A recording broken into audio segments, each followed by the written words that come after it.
श्री राधा रमन लाल की जय। श्री राधा रानी की जय। चैतन्य महाप्रभु की जय। पंचतत्व की जय। षट गोस्वामी वृंद की जय। श्री वृंदावन धाम की जय। रजरानी की जय। यमुना रसरानी की जय। सब आचार्यन की जय। महंतन की जय। संतन की जय। साधुअन की जय। वैष्णवन की जय। भक्तन की जय। जय जय श्री राधे श्याम। निताई गौर हरि हरि बोल। श्रीमन महाप्रभु की कृपा से हम सभी श्रीमन महाप्रभु के द्वारा जिस शिक्षा को सूत्रात्मक रूप से व्यक्त किया गया है, उनके उस कथामृत शिक्षाष्टक के ऊपर विगत कुछ महीनों से चर्चा कर रहे हैं। आज इस कथा का अंतिम दिवस है। पिछले सप्ताह एक श्लोक है शिक्षाष्टक का, जो आखिरी श्लोक है, उसके ऊपर चर्चा करी थी, परंतु वह पूर्ण नहीं हो पाया था। तो आज प्रयास करेंगे पुनः पिछली बार जो समझा था उसका संक्षेप रूप से उसको समझने के लिए, एवं आज उसको विश्राम देंगे। अष्टम श्लोक जो है वह है, आश्लिष्य वा पादरताम पिनस्तु माम अदर्शनान ममर हताम करोतु वा यथा तथा वा विगधातु लंपटो मत प्राणनाथस्तु स एव नापरः। श्रीमन महाप्रभु महाभाव की उस महादशा पर पहुंचकर यह महाभाव प्रेम की जो सर्वोच्च स्थिति है, उसका दर्शन हम जैसे विषयी जीवों को करा रहे हैं। और कराते हुए श्रीमन महाप्रभु कहते हैं कि हे श्री कृष्ण, अपनी पद दासी समझकर मुझको आलिंगन द्वारा वक्षस्थल से आप आत्मसात कर लो, अथवा आप चाहें बहुबल्लभ हो जाओ, बहु रमणियों के संग रमण करो, पर आप मेरे ही प्राणनाथ हैं। प्राणनाथ के सिवा आप और कुछ भी नहीं है। यह श्लोक जो है यह श्री राधा और कृष्ण के बीच में क्या संबंध है, उस संबंध को के दर्शन कराता है। पर इस गूढ़ तत्व को समझने से पहले एक बात अच्छी तरीके से समझ लीजिए, और वह है कि हम मनुष्य किसी भी संबंध के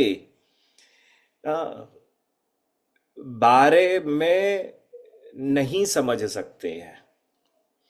क्यों? क्योंकि समझना बुद्धि का विषय होता है, प्रेम अनुभव का विषय है।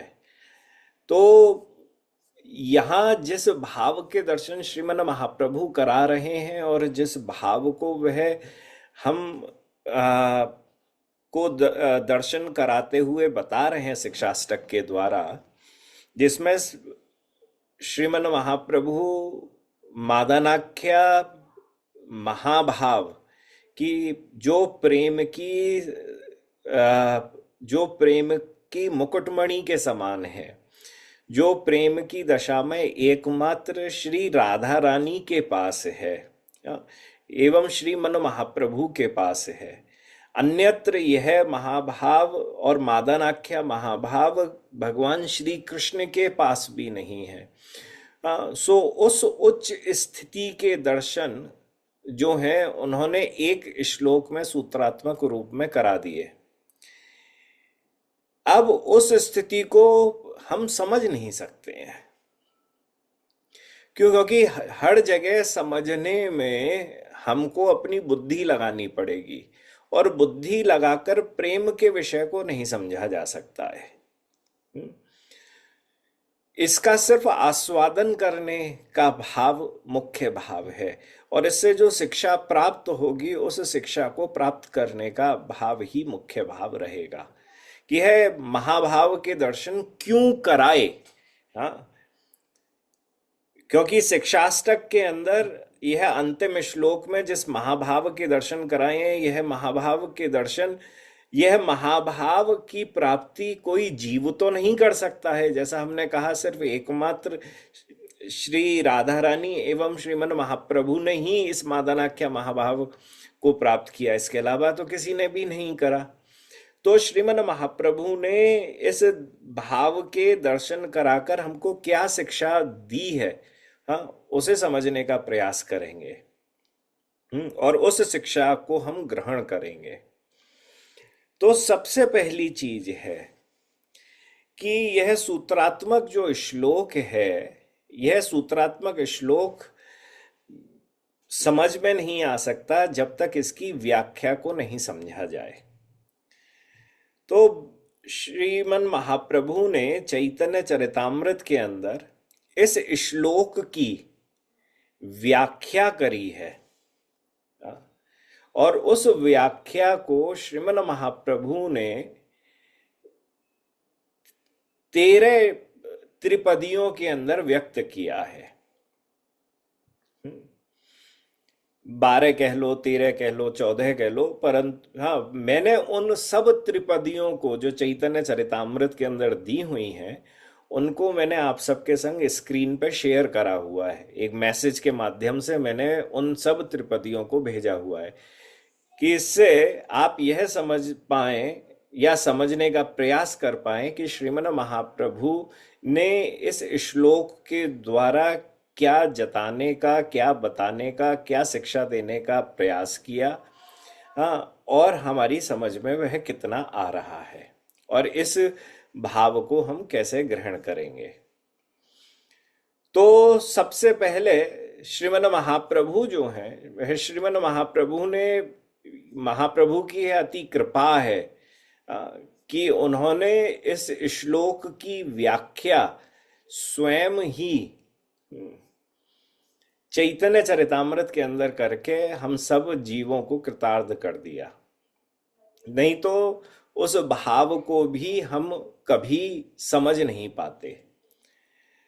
और महाप्रभु शुरू कर रहे हैं इस श्लोक की व्याख्या, और उस श्लोक की व्याख्या में सर्वप्रथम बता रहे हैं कि मैं कौन हूं, जिसकी चर्चा हम पिछले सत्र के अंदर कर चुके हैं। आमी कृष्ण पौदोदासी तेहो रोसो सुख राशि, आलिंगिया कोरे आत्मसात, कीबा ना दो दे दर्शन, ना जाने मोर तनु मन, तबु ते हो मोर प्राणनाथ। श्री प्रियाजू जो है वह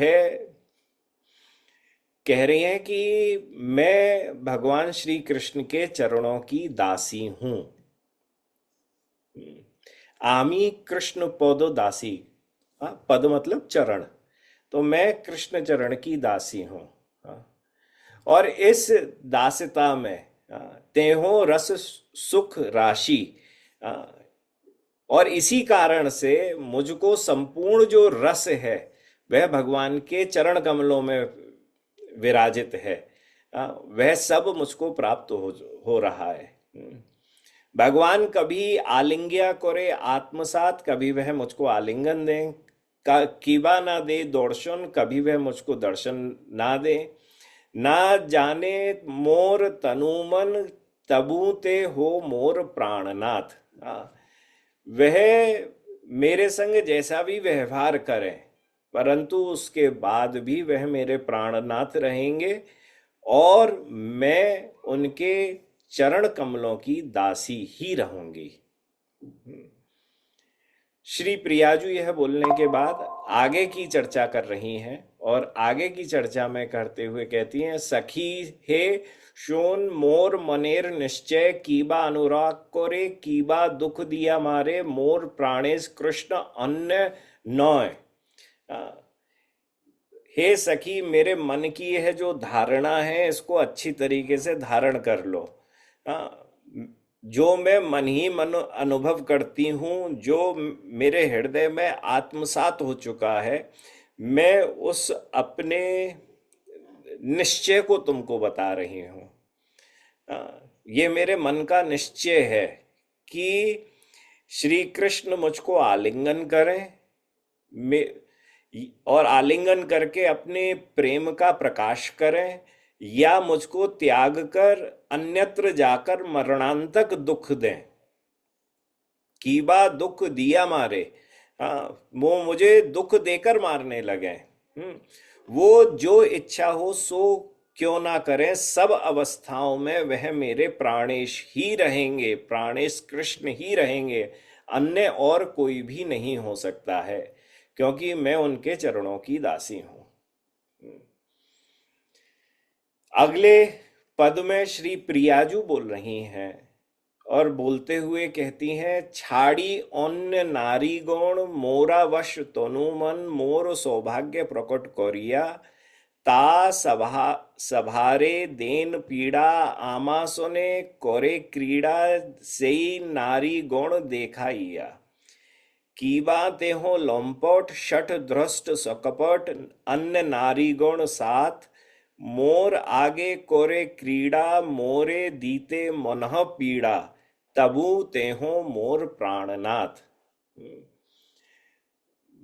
भगवान श्री कृष्ण अपनी अन्य गोपियों को त्याग कर, हाँ, मोर वश तनु मन अपने तन, हाँ, वह मेरे मन को मेरे अधीन करके मेरी इच्छा के अनुसार, हाँ, वह सब क्रियाओं को करें, जैसा जैसा मैं चाहती हूं वैसा वैसा करें। हाँ, अपने तन मन को मेरे अधीन कर दें, मेरी इच्छाओं के अधीन कर दें। हाँ, और यह करते हुए मेरे सौभाग्य को प्रकट करें दुनिया के सामने। जैसा भगवान श्री कृष्ण ने रास लीला के अंदर समस्त गोपियों को छोड़ दिया और श्री प्रियाजू के संग गए, रास को छोड़कर, तो समस्त गोपियों के समक्ष भगवान श्री कृष्ण ने श्री प्रियाजू का सौभाग्य प्रकट कर दिया। और तास अभारे सेई नारी गुण देखिया, आमासों ने कोरे क्रीड़ा। हाँ, वह अपनी अन्य प्रेयसी गणों को त्याग कर उनके सम्मुख ही श्री राधा रानी के संग कोई क्रीड़ा करे, जिसके कारण हाँ, वह जितनी भी नारियां हैं, वह जितनी भी गोपियां हैं, हाँ, वह सब की सब उनके हृदयों पे आघात हो और वह यह सोचने लगे, हे भगवान, हमसे ज्यादा तो कन्हैया जो है वह श्री प्रियाजू से प्रेम करता है। या कीबा तेहो लंपट, हाँ, वह लंपट बन जाए, मतलब अनेक गोपियों के संग रमण करें। शठ, जो शठ का मतलब हुआ जो सामने से तो प्रिय बोले और पीछे जो जैसे ही हम पीठ पीछे हमारे बारे में उल्टी सीधी अप्रिय बात करे, अप्रिय कार्य करे, उसको शठ कहते हैं। या ध्रष्ट, हाँ, कि वह कभी किसी गोपी के अंगराग को अपने शरीर पर लगा ले, अपने कोई भी लीला विहार के चिन्हों को अपने कभी शरीर पर किसी या वस्त्रों पर लगा ले, और लगाने के बाद वह मेरे सामने मेरी निकुंज के अंदर आ जाए, और आने के बाद झूठ बोलते हुए सफाई देने लगे। हाँ, उस व्यक्ति ऐसे अगर कृष्ण धृष्ट भी बन जाए, सकपट, अन्य नारी गौण साथ, वह अन्य नारियों के संग रहे, तो भी मोरे दीते मोनह पीड़ा, मोर आगे कोरे क्रीड़ा, वह मेरे सामने दूसरी गोपी के संग अगर क्रीड़ा करें, कोई लीला करें, मेरे मन को वह व्यथित कर दें, पीड़ा दें, तबु तेहो मोर प्राणनाथ, तो भी वह मेरे प्राणनाथ ही है सखी।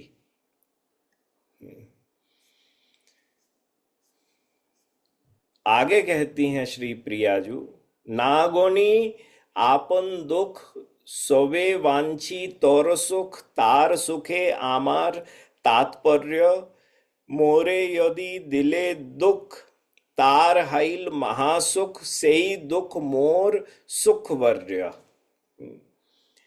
मैं अपने दुख की बात सोचती ही नहीं हूं सखी।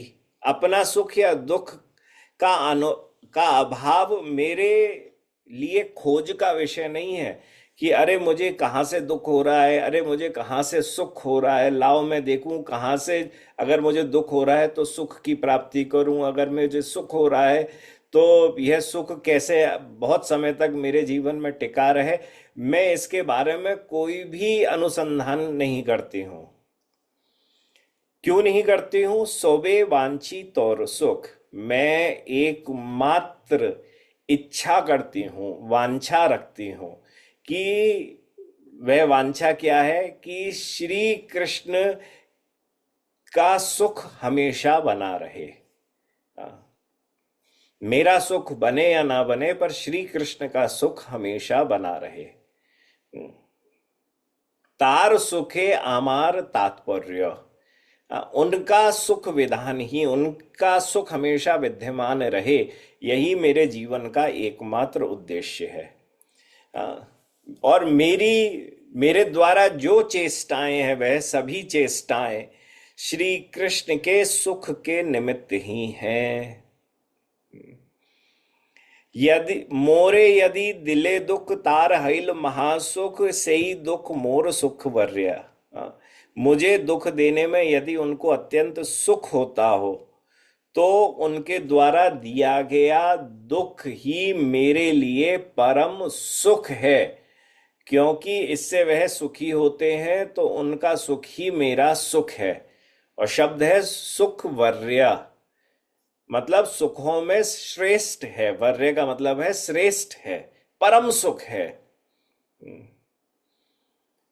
आगे श्री प्रियाजू कह रही हैं, जे नारी के बांछे कृष्णो जार रूपे सतृष्णो तारे न पात्रा काहे होय दुखी मुई तार पाए पौड़ी लया जांग हाथे धोरी क्रीड़ा कराया करो तारे सुखी।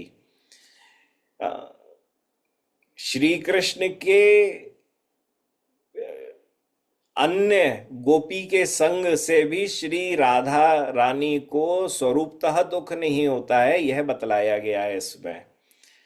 श्री प्रियाजू कह रही हैं, श्री कृष्ण जिस रमणी के संग इच्छा करें कि मैं इस आज गोपी के संग लीला करना चाहता हूं, लीला विहार करना चाहता हूं, जिस रमणी की रूप सुधा का वह पान करना चाहे, उस रमणी को ना पाकर श्री कृष्ण दुखी क्यों होते हैं? उस नारी तो तारे ना पाइया पांचा, हाँ, कि उस नारी को प्राप्ति जनित दुख श्री कृष्ण को क्यों रहे। तो अगर भगवान श्री कृष्ण के अंदर इच्छा है कि मेरी, हाँ, मैं आज इस गोपी के संग विहार करूं, पर वह गोपी मना कर दे, तो बोले जी श्री कृष्ण मैं आपके संग विहार नहीं करना चाहते हो, तब श्री प्रियाजू कह रही हैं कि उस समय पर मैं उस रमणी के पास, उस गोपी के पास जाऊंगी और जाके उससे कहूंगी कि ऐसी अनिच्छा किस काम की है, और मैं जिस भी भांति से करूंगी उस भांति से भी उस रमणी को लेकर भगवान श्री कृष्ण के समक्ष लेके आऊंगी। मुई तार पाए, हाँ, मुई तार पाए पड़ी लोया जांग हाथे धरी क्रीड़ा कराया करो तारे सुखी। हाँ, यदि भगवान श्री कृष्ण किसी गोपी के संग लीला विहार करना चाहते हो और वह गोपी मना कर दे, तो मैं जाऊंगी उस गोपी के पास, उसके चरणों में पड़ जाऊंगी और पढ़कर उससे विनय करूंगी और उसको मनाने का प्रयास करूंगी और हाथ से पकड़कर श्री कृष्ण के पास लेके आऊंगी, उसके साथ क्रीड़ा करवाकर श्री कृष्ण को सुखी करूंगी। हम्म, तो मेरा जितना भी कार्य होगा वह एकमात्र श्री कृष्ण को प्रसन्न कराना ही होगा। यदि राधा का सुख केवल श्री कृष्ण के सुख में ही स्थित है तो यह प्रश्न उठता है कि जब भगवान श्री कृष्ण कई बार अन्य किसी गोपियों से मिलते हैं तो श्री प्रियाजू माननी होकर क्यों बैठ जाती हैं? कभी कभी वह श्री प्रियाजू आ, मान की लीला क्यों करती हैं, ईर्ष्या क्यों प्रकट करती हैं? तो इस प्रश्न का उत्तर देने के लिए श्री गौर हरि ही श्री राधा रानी के उन अतरंग भावों को राधा भाव में वह हम सब जीवों को प्रकट करते हुए कह रहे हैं, कांता कृष्णे कोरे रोष, कृष्ण पाए संतोष, सुख पाए ताड़न भोर्सने, जथा जोग्य कोरे मान, कृष्ण ताते सुखे पान, छाड़े मान अल्प साधने। अन्य रमणी की कुंज में अगर भगवान श्री कृष्ण जाते हैं और जाने के बाद श्री प्रियाजू अनेक अवसरों पर रुष्ट हो जाती हैं, तो प्रियाजू ही बता रही हैं कि इसको बहुत अच्छी तरीके से समझो कि प्रियाजू ईर्ष्या नहीं कर रही हैं, मान कर रही हैं। और वह जो मान है वह इस कारण से हो रहा है, दुख इस वजह से प्रकट हो रहा है कि वह जिस गोपी की कुंज में गए हैं और श्री प्रियाजू हर गोपी को बहुत अच्छी तरीके से जानती हैं, उसकी हर समस्त सेवाओं को बहुत अच्छी तरीके से जानती हैं। और श्री प्रियाजू को कभी कभी ऐसा आभास होता है या कई बार लीला जनित यह भाव प्रकट होता है कि ठाकुर जी आज इस गोपी की कुंज में गए तो हैं, परंतु यह गोपी जो है यह ठाकुर जी की बहुत सही प्रकार से सेवा नहीं कर सकती है और नहीं कर पाएगी। और कहीं वह गलत तरीके से ठाकुर जी को भोजन दे दे, कहीं गलत तरीके से ठाकुर जी को आसन दे, किसी गलत पदार्थों से ठाकुर जी को पंखा सही से नहीं कर पाए। तो भिन्न भिन्न प्रकार की जितनी भी सेवाएं निकुंज मंदिर के अंदर चलती हैं, वह निकुंज मंदिर की अगर सेवाएं सही प्रकार से नहीं हो पा रही, हाँ, किसी गोपी के द्वारा जिस गोपी की कुंज में भगवान श्री कृष्ण गए हैं, तब प्रियाजू जो है वह वहां पर मान प्रकट कर देती हैं। और यह मान जो होता है, यह मान श्री कृष्ण के सुख का पोषक है। जहां पर कृष्ण के कष्ट की आशंका नहीं होती है वहां पर प्रियाजू किसी रमणी को, किसी गोपी को ठाकुर जी की सेवा में प्रस्तुत कर देती हैं। और जहां पर उनको लगता है यहाँ सेवा सही नहीं हो सकती है वहां पर मान प्रकट कर देती हैं। और यह मान ऐसा है कि जथा जोग्य कोरे मान, कृष्ण ताते सुखपान, छाड़े मान अल्प साधने। यह मान इतना सटीक होता है कि जिसका पान एकमात्र श्री कृष्ण करते हैं और जितना चाहिए उतना ही मान माननी करती हैं। और जब उनको यह प्रतीत होता है कि अब यह मान और नहीं होना चाहिए, तब छाड़े मान अल्प साधने, तब अल्प समय में ही, बहुत कम समय में ही श्री प्रियाजू जो हैं अपने उस मान को छोड़ देती हैं। इसके बाद, और ये सही भी बात है क्योंकि भगवान श्री कृष्ण जो है वह स्वयं इस बात को कहते हैं, प्रिया ज्योति मान कोरी कोरे भोर्सने, वेद स्तुति हईते सेई हरे मोर मोने। भगवान श्री कृष्ण कहते हैं कि श्री प्रियाजू जब मान होकर मुझ पर, माननी बनकर जब मुझ पर डांट लगाती है ना, तो वह डांट मुझे वेद स्तुति तुल्य नजर आती है और वह मेरे मन को हर लेती है। तो कांता कृष्णे कोरे रोष, कृष्ण पाए संतोष, सुख पाए ताड़न भोरसने। यह मान का रूप है। आगे प्रिया जी फिर कहती हैं सखी से, सेई नारी जिए केने, कृष्णेर मर्म व्यथा व्यथा जाने, तभु कृष्ण करे गाढ़ रोष, निज सुख माने काज, पड़ू तार शीरे बाज, कृष्णेर मात्र चाहिए संतोष। जैसे पूर्व की त्रिपदी के अंदर छाड़े मान अल्प साधने वाक्य से सूचित करा गया कि भगवान श्री कृष्ण को सुख प्रदान करने के लिए ही प्रियाजी जो है वह रोष करती हैं, और थोड़ा सा अनुनय विनय अगर भगवान श्री कृष्ण करते हैं तो वह मान जाती हैं। और वे कभी भी कृष्ण के प्रति गाढ़ रोष प्रकट नहीं करती हैं। यह समझ लेना, गाढ़ मतलब बहुत ज्यादा वाली गुस्सा क्रोध, बहुत ज्यादा माननी बन गई, ऐसा प्रियाजू कभी भी नहीं करती हैं। कौन करता है ऐसा? बोले, निज सुखे माने काज, पड़ू तार शीरे बाज, कृष्णेर मात्र चाहिए संतोष। किंतु जो अपने सुख की कामना कोई अगर गोपी करती है, कोई स्त्री करती है कि मुझे यह सुख चाहिए भगवान श्री कृष्ण से, तो अगर उसका वह सुख पूर्ण नहीं हुआ तो वह भगवान श्री कृष्ण से बहुत लंबा रोष प्रकट करेगी। और अगर वह रोष प्रकट करेगी ना तो वह लीला नहीं बन पाएगी। तो यह बहुत जरूरी है, इस मान के भाव को समझना। सेई नारी जिए केने, कृष्णेर मर्म व्यथा जाने, तबु कृष्ण करे गाढ़ रोष, निज सुखे माने काज। अगर किसी को अपना निज सुख चाहिए वही बहुत ज्यादा रोष दिखा सकता है।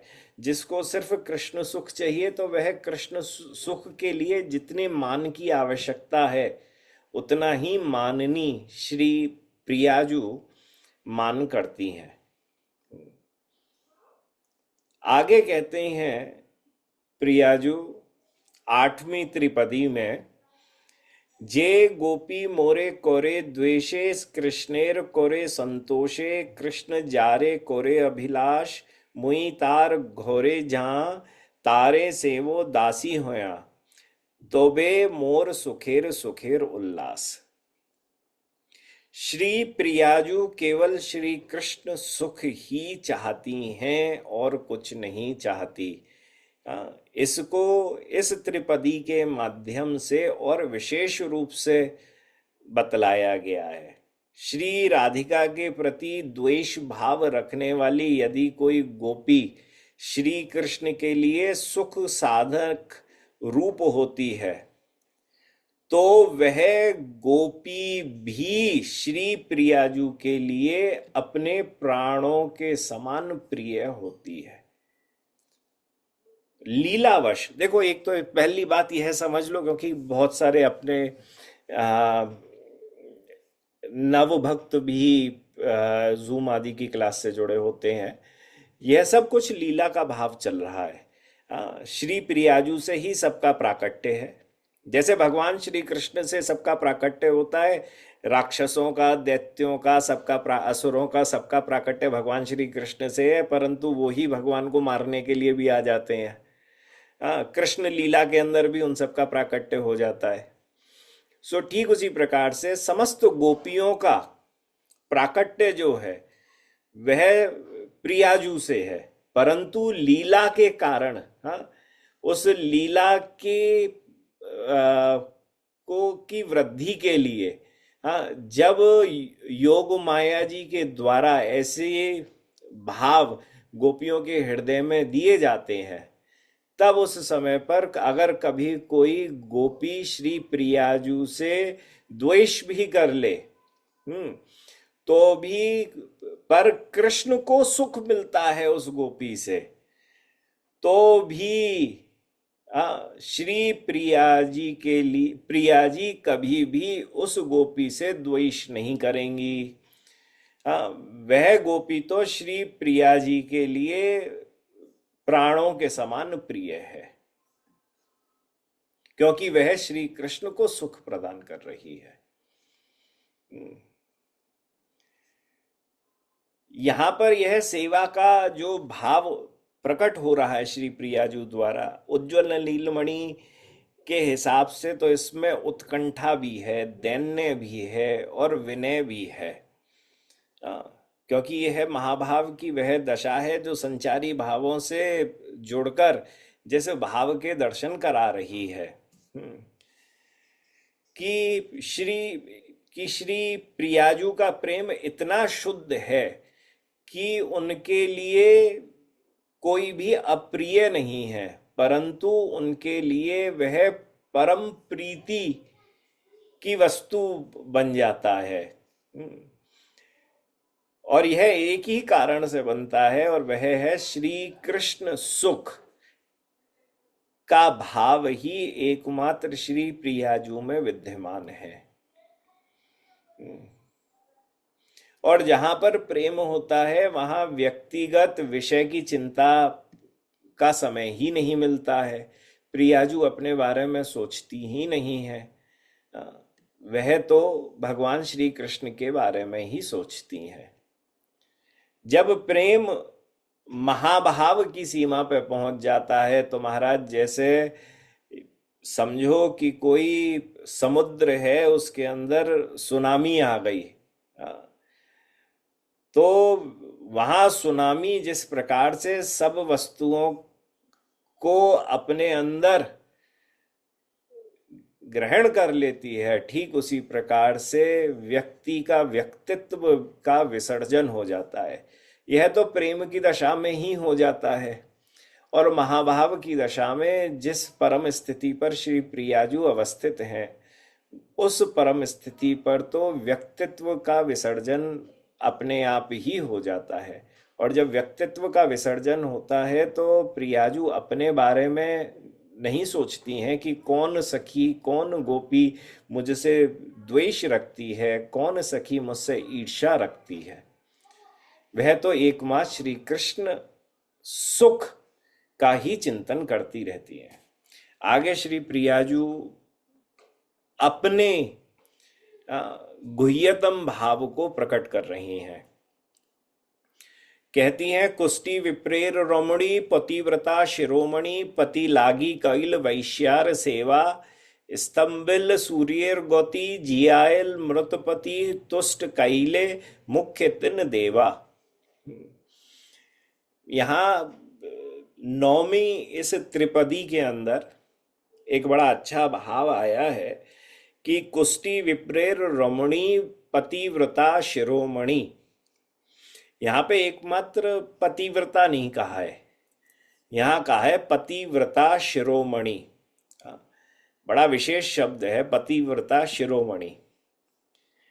जिस स्त्री के लिए पति ही व्रत है उसे पतिव्रता कहते हैं। जैसे व्रत सर्व अवस्थाओं में अवश्य पालनीय होता है, जैसे एकादशी का व्रत है, चाहे तुम्हें शुद्धि हो, चाहे तुम्हें शौच लगे, चाहे तुम सूतक पातक के कारण अपवित्र हो जाओ, परंतु एकादशी का व्रत हमेशा करा जाता है। ऐसा नहीं कि मेरे यहाँ पर तो किसी की मृत्यु हुई है तो मैं ठाकुर जी का तो नाम वाम कर लूंगा पर एकादशी का व्रत नहीं करूंगा। नहीं, एकादशी का व्रत हर अवस्था में किया जा सकता है। उसमें कोई भी जातक पातक किसी भी प्रकार के सूतक का कोई भी संकोच उत्पन्न नहीं होता है। ठीक उसी प्रकार से वह पत्नी जो सर्व अवस्था में इस व्रत को करे ना, एक निष्ठ होकर पति सेवा करे और सर्वत्र रूप से वह पति के प्रति जितने भी कर्तव्य हैं उनका पालन करे और पति सेवा के व्रत को एक क्षण के लिए भी नहीं छोड़े। क्योंकि व्रत जो होता है वो जैसा होता है ना, एकादशी का व्रत कर रहे हैं और एकादशी का व्रत करते हुए ये दिमाग में होता है कुछ चला ना जाए मुंह में कि एक सेकंड के लिए भी मेरा व्रत टूट जाए। आप समझते हैं, जैसे अभी कुछ भी खाते खाते में कुछ ऐसा, अरे आज मेरा एकादशी का व्रत था, मैंने ये खा लिया तो टूट गया ना, व्रत भंग हो गया। हाँ, पतिव्रता का अर्थ ये है कि आज तक इसका व्रत भंग नहीं हुआ है। वह एक क्षण के लिए भी व्रत नहीं टूटा है।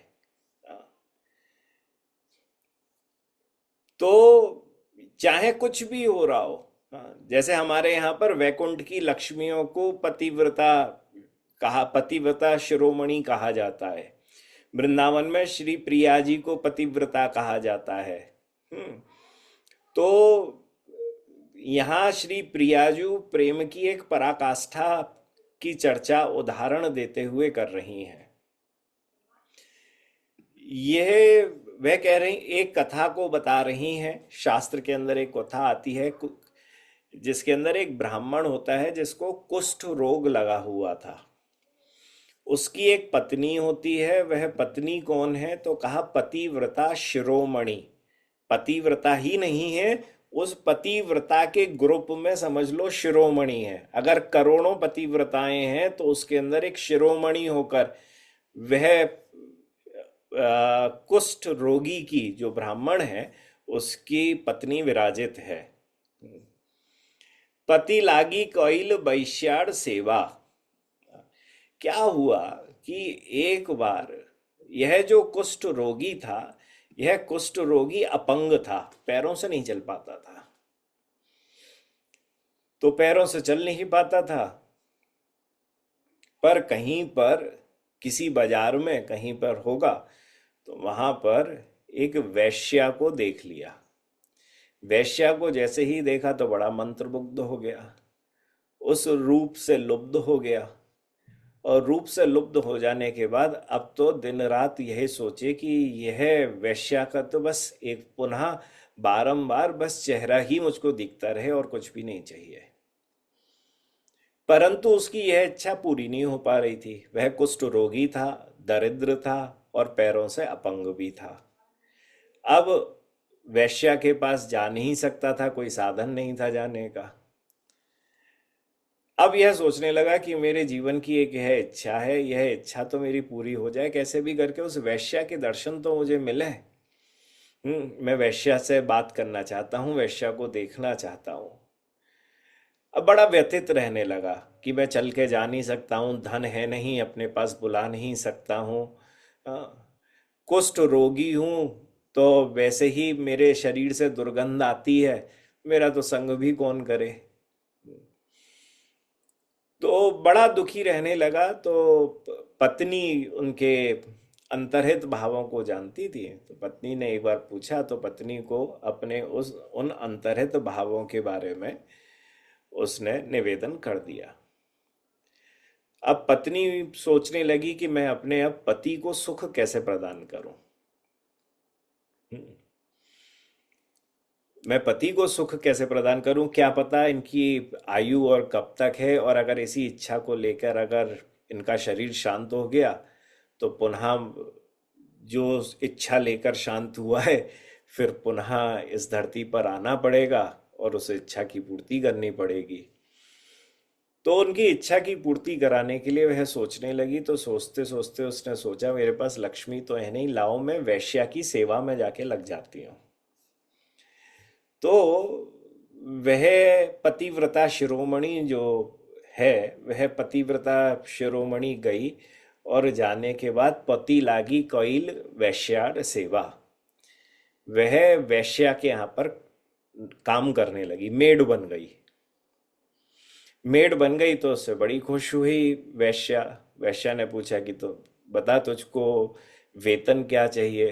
तो बोले वेतन में मुझे कुछ नहीं चाहिए, बोले तूने तो जैसा काम किया है मैं तो बहुत खुश हूँ, मांग तुझे क्या चाहिए?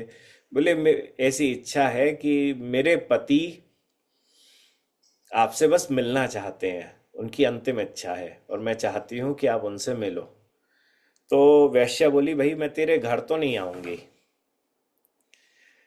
अच्छा, तो क्या करें? बोले तुम अपने पति को यहाँ लेके आ जाओ, मैं तुम्हारी सेवा से इतनी प्रसन्न हूँ कि मैं उसके संग बैठकर कुछ देर बात कर लूंगी। कुष्ठ रोगी था, हाँ, और संग में अपंग भी था। रात्रि का समय हुआ तो पतिव्रता शिरोमणि उन पत्नी ने अपने पति को बोला, तो पति बड़ा खुश हुआ। फिर पति, अब रात्रि का समय था, पैसा तो था नहीं, वेतन में भी मांगा था तो सिर्फ वैश्या का दर्शन ही मांगा था। तो पत्नी ने अपने पति को र- कंधे पर रस्सी के बल करके, हाँ, लटकाया। और लटकाने के बाद रात्रि को अंधेरा था। अब तो उस समय की बात है, पुराणों के हिसाब से कोई स्ट्रीट लाइट्स तो होती नहीं थी। तो वह आ, रास्ते से होती हुई जाने लगे। कुछ ऐसी पगडंडियों से जा रहे थे। वहां एक जगह पर मांडव्य ऋषि एक शूल के ऊपर बैठकर तपस्या कर रहे थे। तो यहाँ मांडव्य ऋषि वहां तपस्या कर रहे, रात्रि को इतना गहन अंधेरा था, पत्नी को दिखा नहीं। पति की प्रसन्नता में, उनके सुख को पूर्ण करने के प्रयास में वह चलती हुई जा रही थी। चलते चलते में गलती से पति का जो पैर है वह मांडव्य ऋषि के शूल पर लग गया। तो शूल पर लग जाने के कारण तपस्या में उन जो बैठे थे उनका ध्यान भंग हो गया, मांडव्य ऋषि का। तो तपस्या भंग हुई।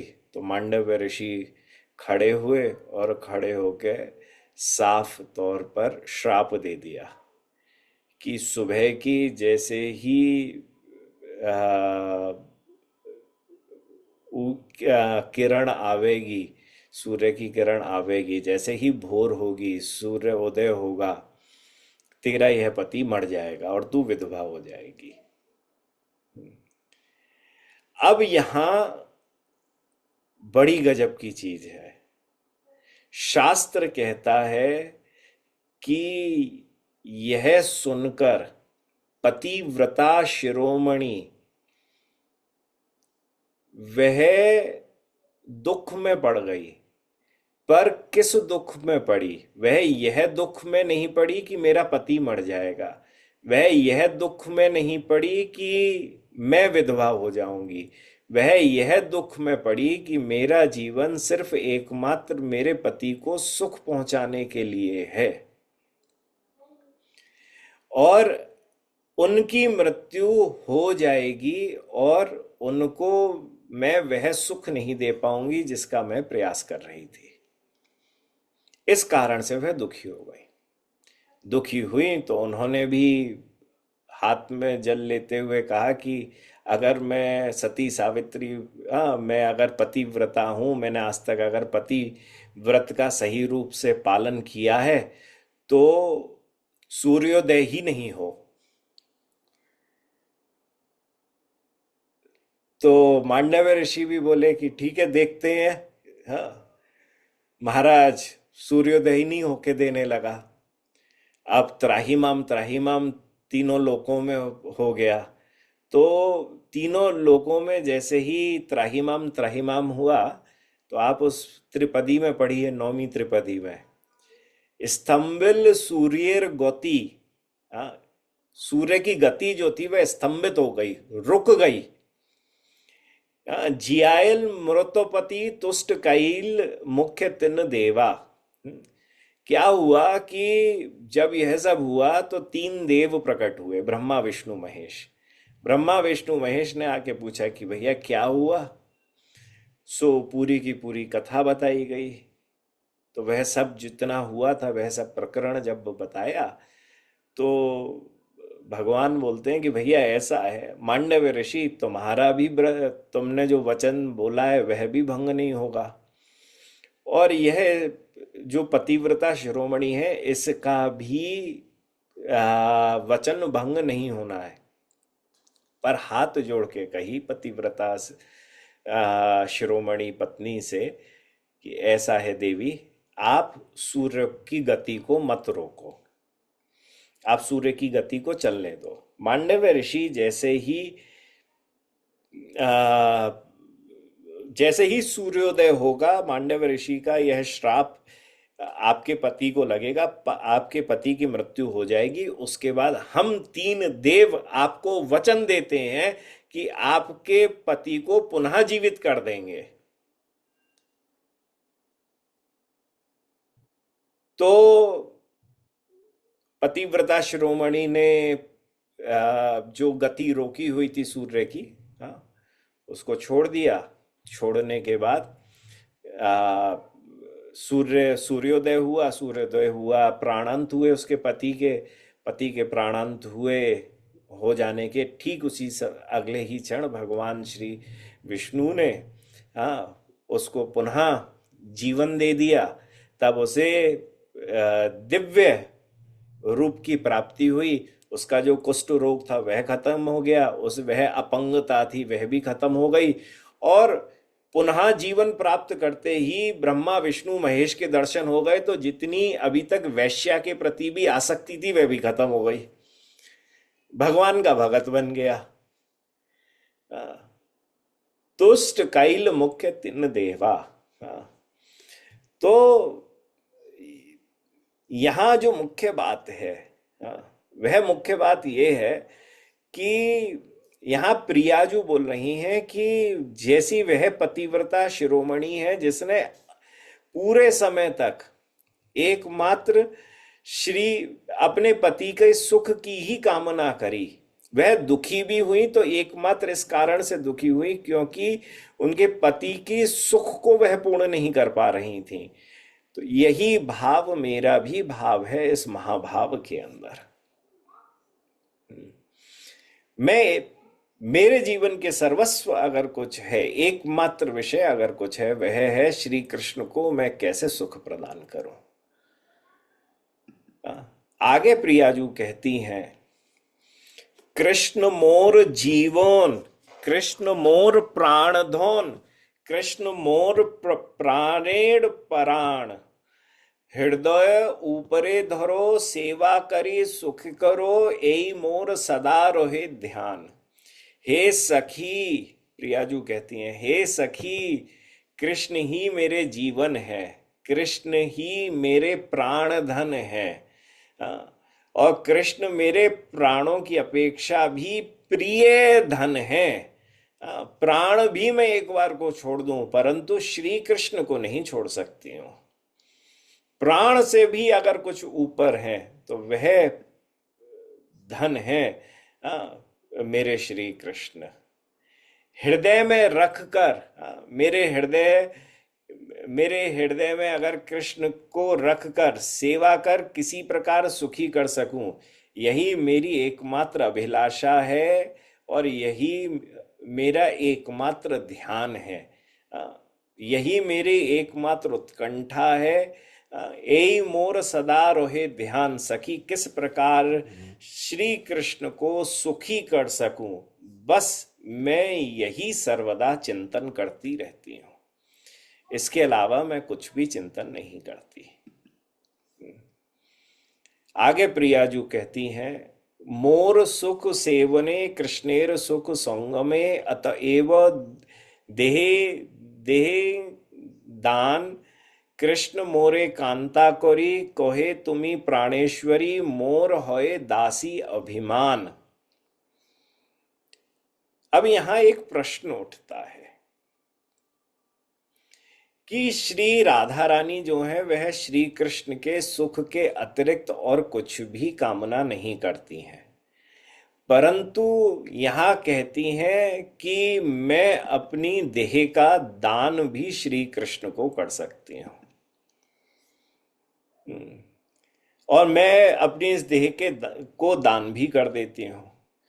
तो उन्होंने अपनी देह को ठाकुर जी की लीला की सामग्री क्यों बना दिया है? क्या श्री कृष्ण की सेवा करने से ही यह तृप्ति हो सकती है और इस प्रकार से तृप्ति हो सकती है? फिर श्री कृष्ण के साथ संगम आदि भी क्यों करती हैं? तो इन प्रश्नों का जैसे उत्तर श्री प्रियाजू इस भाव में दे रही हैं और देते हुए कह रही हैं कि भैया पहले समझ लो, अ, मेरा जो प्रेम है यह सबकी समझ में नहीं आएगा। अ, कहती हैं मोर सुख सेवने कृष्णेर सुख संग में अतएव देह दे दान। श्री कृष्ण की सेवा में ही मुझे सुख है। मुझे भगवान श्री कृष्ण से मिलन की कोई भी वासना नहीं है, कोई भी इच्छा नहीं है। अ, यहाँ पर सेवा शब्द से अ, यह बताया गया है कि श्री प्रिया जी को बड़ा आनंद आता है जब वह भगवान श्री कृष्ण की विविध सेवाओं को करती हैं। परंतु कृष्णेर सुख संग में, किंतु यदि मेरे साथ श्री कृष्ण को अगर लीला विहार करना हो, संगम करना हो, तो श्री कृष्ण अपने को यह लीला विहार करने की इच्छा से जब मुझसे अपनी वांछा को प्रकट करते हैं, तब उस समय पर उनके संगम के इच्छा ना रहने पर भी, पर उनके सुख के प्रति लक्ष्य रखकर उनकी सुख को ध्यान में रखकर मैं इस देह को उनके चरणों में अर्पित कर उनकी क्रीड़ा की सामग्री बना देती हूँ। जिस प्रकार श्री कृष्ण का सुख ही श्री प्रियाजू का सुख है, उसी प्रकार श्री राधा का सुख ही श्री कृष्ण का सुख है। यहाँ पे बहुत गंभीर तत्व की चर्चा है, इसको समझ लो। यहाँ कोई स्त्री पुरुष की चर्चा नहीं है। यहाँ भगवान आत्म राम है और उन जो आत्म है वह श्री प्रियाजू हैं, जो अपनी आत्मा में रमण करते हैं। हाँ, वह एक ही प्राण हैं जो दो देह के अंदर बसे हुए हैं। सो यहाँ स्त्री और पुरुष का विषय नहीं है। बार बार मन आपको उद्वेलित करता हुआ, क्योंकि हमारे बुद्धि की समझ वही है जो हम यहाँ देख सकते हैं, इस भौतिक सृष्टि में दर्शन कर सकते हैं। हम उस वस्तु की कल्पना ही नहीं कर सकते जो आज तक हमने कभी देखी ही नहीं है, जिसके दर्शन ही नहीं हुए हैं। तो हमने यहाँ का बड़े से बड़ा सुख भी किसी प्रेमी प्रेमिका का सुख देखा होगा। हाँ, परंतु यहाँ जिस गंभीर तत्व की चर्चा है वह गंभीर तत्व किसी भौतिक या इस माइक शरीर के प्रेमी प्रेमियों वाला प्रेम नहीं है। क्योंकि यहाँ तो दोनों एक ही हैं। यहाँ दो अलग अलग हैं ही नहीं है। तो यह समझ लो बहुत अच्छी तरीके से कि श्री राधा की तरह श्री कृष्ण में भी स्वसुख वासना नहीं है। भगवान श्री कृष्ण भी अपना सुख नहीं देखते हैं। अगर यह सोचो, अभी तक यह सुनते हुए आ रहे हैं श्री कृष्ण का सुख, श्री कृष्ण का सुख, तो ये समझ में आएगा अच्छा श्री कृष्ण की में बड़ी इच्छाएं हैं, राधा रानी के अंदर कोई इच्छा ही नहीं है। हाँ, और राधा रानी तो बिल्कुल आज की भाषा में बहुत सारे लोग, तो मैंने एक देखा, राधा रानी को फेमिनिस्ट होना चाहिए था। हाँ, शास्त्रों के अंदर फेमिनिज्म उनका दिखता ही नहीं है। हमने कहा कि भैया ये कहाँ की बात कहाँ पर, ये देखो बड़ा गंभीर तत्व है। हाँ, इसको समझना अति आवश्यक है। हाँ, श्री राधा रानी की तरह से भी श्री कृष्ण के अंदर कोई बाह्य इच्छा उत्पन्न ही नहीं होती है। भगवान लीला क्यों करते हैं, श्री प्रियाजू के संग भी लीला क्यों करना चाहते हैं, भक्तों के संग भी लीला क्यों करना चाहते हैं। अगर यह प्रश्न आता है तो मद भक्तानाम विनोदार्थ करोमि विविधा क्रिया। भगवान श्री कृष्ण कहते हैं मैं अपने भक्तों के विनोदार्थ, विनोद के लिए, उनको प्रसन्न करने के लिए, करोमि विविधा, मैं करता हूं विविध क्या, क्रियाओं को, मतलब लीलाओं को। तो श्री राधा के साथ श्री कृष्ण का संगम इच्छा के मूल में श्री राधा का सुख विधान ही है, स्वयं का सुख नहीं है। अगर वह प्रियाजू के संग लीला करना चाहते हैं और प्रियाजू सोच रही हैं कि मुझे तो कृष्ण सुख के लिए ही लीला करनी है, तो यहां ऐसा नहीं है कि वहां पे सिर्फ एकमात्र कृष्ण सुख ही है, क्योंकि कृष्ण सोच रहे हैं कि मुझे तो राधा सुख के लिए यह लीला करनी है। सो अब यह प्रश्न उठ जाता है कि किसमें यह सुख पहले आया। तो गौड़ीय सिद्धांत कहता है कि यह सुख पहले वैसे कृष्ण में आया, फिर प्रियाजू में आया, फिर गोपियों में आया, पर मुख्य ये हरिदास स्वामी संप्रदाय के अंदर मानते हैं। हमारे यहां तो यह है कि यह सुख जो है यह गोपियों के अंदर आता है, कि यह श्री प्रिया प्रियतम ना इस वक्त यह वाली कुछ ऐसी लीला का भाव धारण रखे रहे तो हमें यह सेवा का मौका मिल जाएगा। और यह कभी कभी ऐसा होता है कि यह मालूम ही नहीं चलता है कि यह इच्छा जो है, वांछा जो है, यह गोपियों में पहले आई या राधा रानी में पहले आई या कृष्ण में पहले आई, ये सब में ही एक समय पे ही आ गई। और सब अपने सुख के बारे में नहीं सोच रहे हैं, सब दूसरे के सुख के बारे में सोच रहे हैं। क्योंकि वह प्रेम, देखो जब प्रेम आता है तो प्रेम का भूत चढ़ गया, you already have lost your identity. हाँ, so we are talking about mahabhav. वहां तो you do not even, you are 100% submerge in the ocean of love.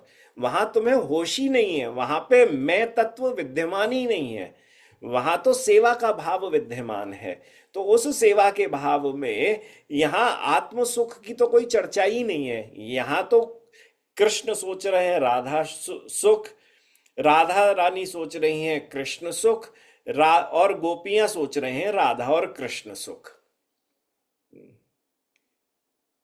सब एक दूसरे के सुख के बारे में सोच रहे हैं, और राधा कृष्ण सोच रहे हैं जब युगल बनकर गोपियों का सुख।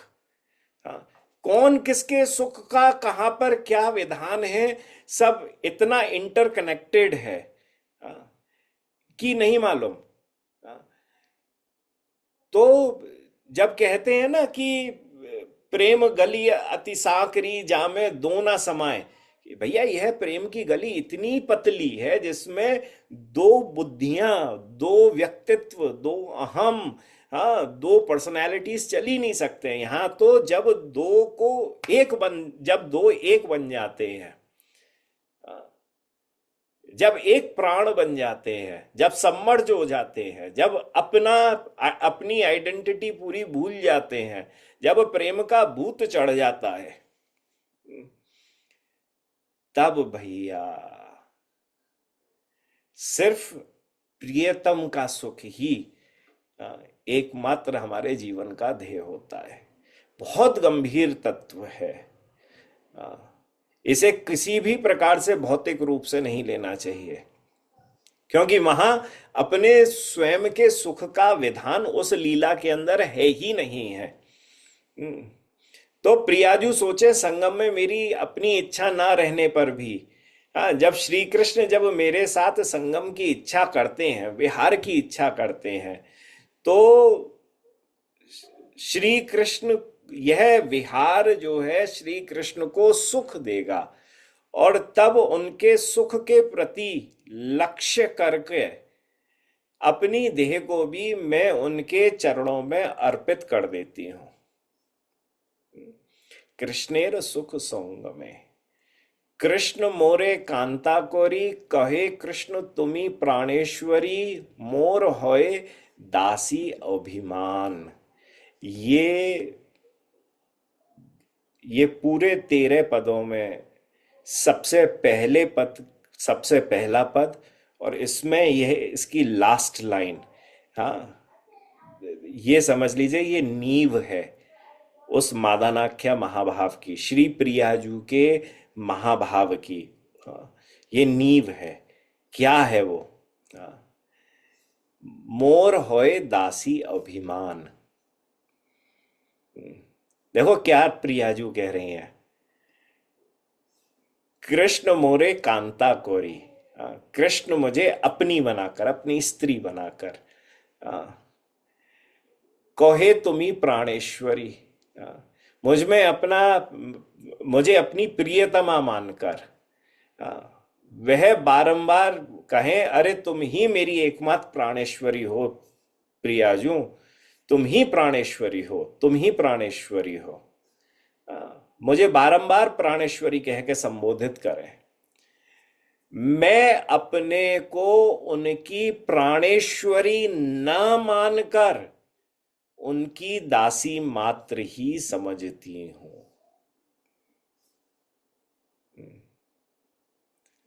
ये सेवा सुख है।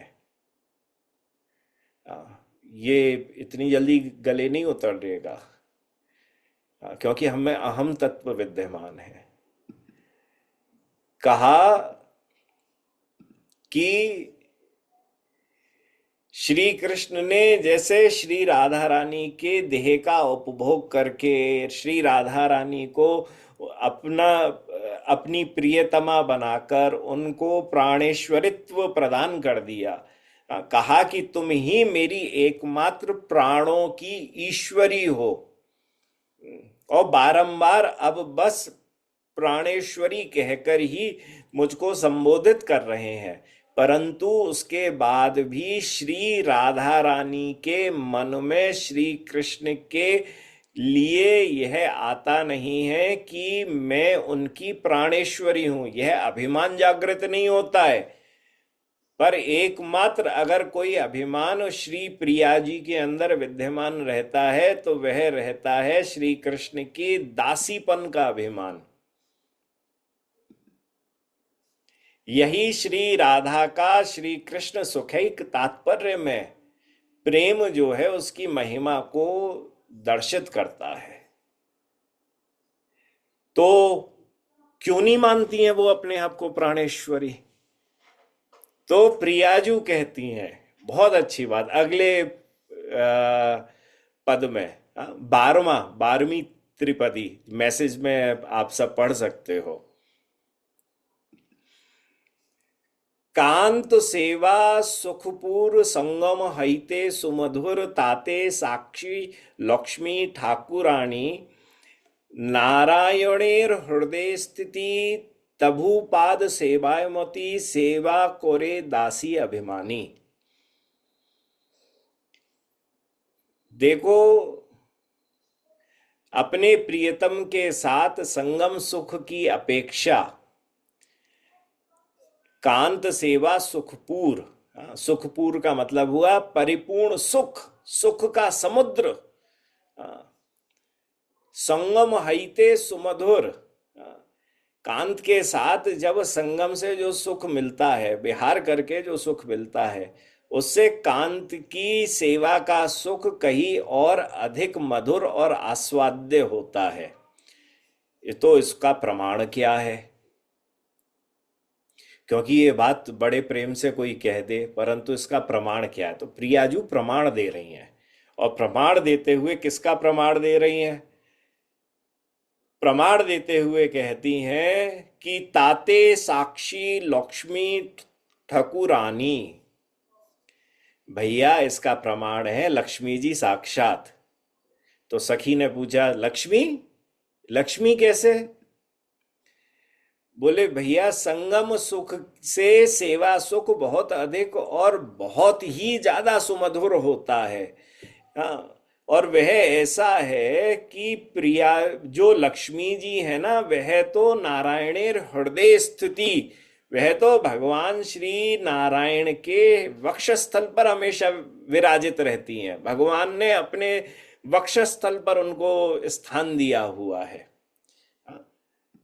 वक्षस्थल पर स्थान देने के बाद भी तभु पाद सेवाय मोती, जो वृक्ष जो भगवान श्री कृष्ण के वक्षस्थल पर विलास कर करती हैं, वह महालक्ष्मी,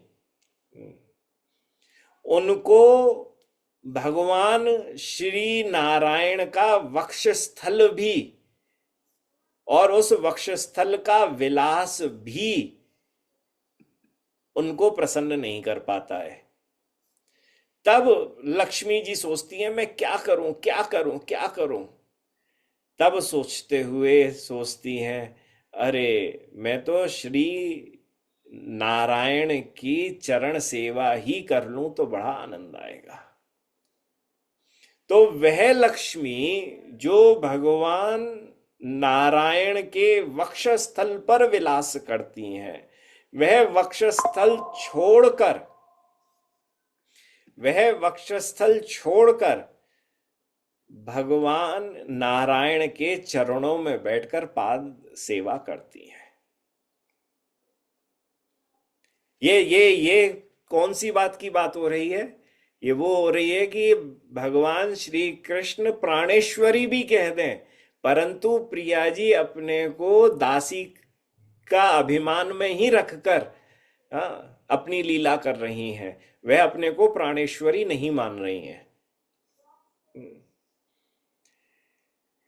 तो यही भाव जब स्वयं श्री लक्ष्मी जी भी नारायण के वक्षस्थल को छोड़कर श्री ठाकुर जी के चरण कमलों की सेवा में लुब्ध रहती हैं, तो संगम सुख से ज्यादा अगर कुछ बड़ा है तो वह सेवा सुख है। Hence it is proved.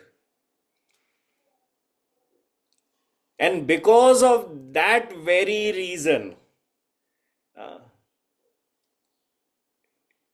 जब हम साधन करते हैं तो हमारे लिए हम सहचरी सखी गोपी नहीं बन रहे हैं। क्यों? क्योंकि वहां पर कहीं पर संगम सुख अंश मात्र को भी विद्यमान रहता है। हम तो एकमात्र मंजरी भाव की ही प्राप्ति करना चाहते हैं। क्यों करना चाहते हैं? क्योंकि वहां पर संगम सुख नगण्य रहता है और सेवा सुख का प्राधान्य ही रहता है। So hence it is proved that why मंजरी भाव साधना is best of the best according to the Gaudiya philosophy। समझ गए जी? ना सखी ना सहचरी ना गोपी ना कुछ, मैं तो राधा रानी की दासी बनूंगी।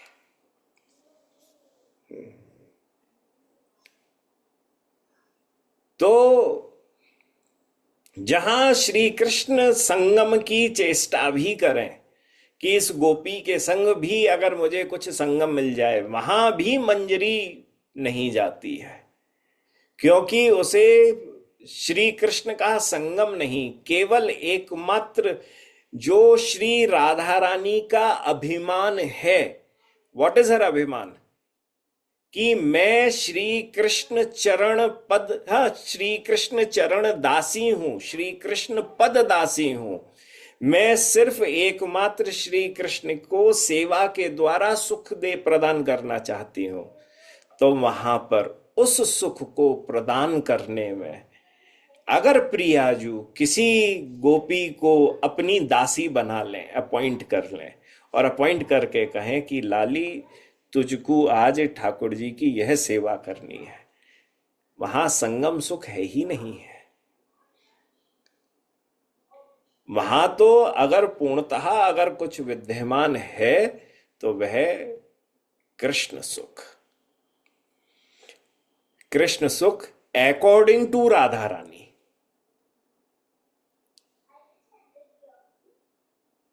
हाँ, क्यों, हम हैं तो राधा रानी की दासी, हम कृष्ण की दासी नहीं है, हम हैं राधा रानी की दासी। यह भाव जागृत होना चाहिए। तो ये श्लोक बहुत छोटा है। हाँ, ये आश्लिष्य वा पादरताम पिनस्तु माम दर्शना नान मर्म हताम करोतु वा यथा तथा सा विग्धातु लंपटो मत प्राण नाथस्तु सा एव नापरः।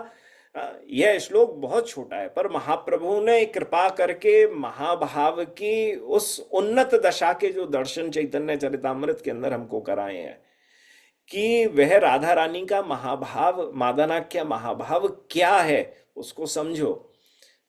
उसका प्रयास आज हमने यह करा है। अब चैतन्य चरितामृत कहते ए राधार बोचोन, यह जितने भी अभी तक बातें कही गई हैं ये महाप्रभु के वचन नहीं है। ये किसके वचन है? ये राधा रानी के वचन है। विशुद्ध प्रेम लक्षण आस्वादाय श्री गौर राय। यह विशुद्ध प्रेम के कैरेक्टरिस्टिक्स हैं जिसका आस्वादन श्रीमन महाप्रभु कर रहे हैं, महाभाव में रहकर, मादानाख्या महाभाव से श्रृंगारित होकर आस्वादन कर रहे हैं। भावे मोनो स्थिर सात्विके व्यापे शरीर मन देहे धरण न जाए। श्री राधा रानी की यह उक्ति है का आस्वादन करते समय अनेक प्रकार के संचारी भाव श्रीमन महाप्रभु में प्रकट होने लगे, तो भगवान महाप्रभु का जो मन था वह अस्थिर हो गया, और अस्थिर होकर सात्विक जो भाव हैं, अश्रु कंप स्तंभ आदि अष्ट विकार वह भगवान की देह पर उदित होने लगे, प्रकट होने लगे। और वह प्रकट ही कहाँ हो रहे हैं? छोटे छोटे ब्लॉक्स में कहीं नहीं हो रहे हैं। व्यापे शरीर, पूरे शरीर पर रोमांच हो रहा है। पूरे शरीर पर अष्ट सात्विक विकार उत्पन्न हो रहे हैं, और आस्वादन काल में अष्ट सात्विक भाव श्रीमन महाप्रभु के पूरे शरीर पर व्याप्त रहते थे। मन देह धौरन न जाए, मन और देह को स्थिर नहीं रख पाते थे श्रीमन महाप्रभु जब महाभाव का आस्वादन करते थे। अनेक भावों के उदय होने से श्रीमन महाप्रभु का मन अस्थिर हो जाता, और उनके शरीर पर जब अष्ट सात्विक भावों का उदय होता तो श्रीमन महाप्रभु की देह जो थी वह अस्थिर हो जाती, मतलब उनका कंट्रोल भी उस नहीं रहता था।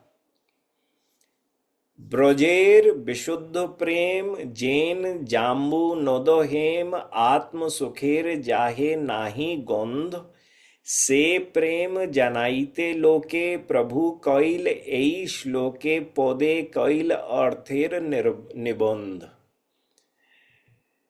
तो ब्रजेर विशुद्ध प्रेम जैन जाम्बू नोदो हेम। जाम्बू नद का मतलब होता है 100% प्योर। जैसे हमारे यहाँ पर सोना जो होता है उसे कहा जाता है उसकी प्योरिटी 24 कैरेट की होनी चाहिए। तो 24 कैरेट में ठीक उसी प्रकार से व्रज का प्रेम कैसा है, बोले यह विशुद्ध सोने जैसा है, इतना प्योर है कि इसमें किसी भी चीज की मिक्सिंग नहीं हो सकती है। आत्म सुखेर जाहे नाही गोंध, तो जैसा आपको मैंने बताया, आत्म सुख की यहाँ पर थोड़ी भी गंध नहीं है। आत्म सुख होगा ही नहीं जब एकमात्र सुख का ध्यान है कि श्री कृष्ण सुख होना चाहिए। तो यहाँ तो श्री प्रियाजू की चर्चा है, उनके प्रेम की चर्चा है। से प्रेम जनाइते लोके प्रभु कइल एई श्लोके पौधे कइल अर्थेर निबंध। ये श्लोक जो है ना, ये आश्लिष्य व पादरता वाला यह जो श्लोक है, यह श्लोक बिल्कुल ऐसा समझ लो कि इस श्लोक को लिखकर भी मेरे महाप्रभु शांत नहीं हुए हैं। और वह जैसे यह विचार करने लगे कि क्या मेरे एक इस श्लोक को लिखकर बोलकर क्या सब लोग मेरे उस महाभाव के भाव को समझ भी पाएंगे कि नहीं समझ पाएंगे। तो श्रीमन महाप्रभु ने जैसे यह पाया कि कोई भी मेरे अतरंग भावों को नहीं समझ सकता है, तो भी मैं प्रयास करूंगा। क्या प्रयास करूंगा? बोले मैं इसके मर्म को समझाने के लिए एक विस्तृत अर्थ प्रकाश करूंगा। उस उन अर्थों को मैं निबंध के जरिए बताऊंगा। मतलब एक वो अगर कोई पूछे कभी महाप्रभु ने कोई ऐसे लिखा है क्या? हाँ जी, 8वें श्लोक पे लिखा हुआ है। यह सिर्फ महाभाव को बताने के लिए लिखा है। प्रभु कइल ए श्लोक पौधे कइल अर्थेर निबंध।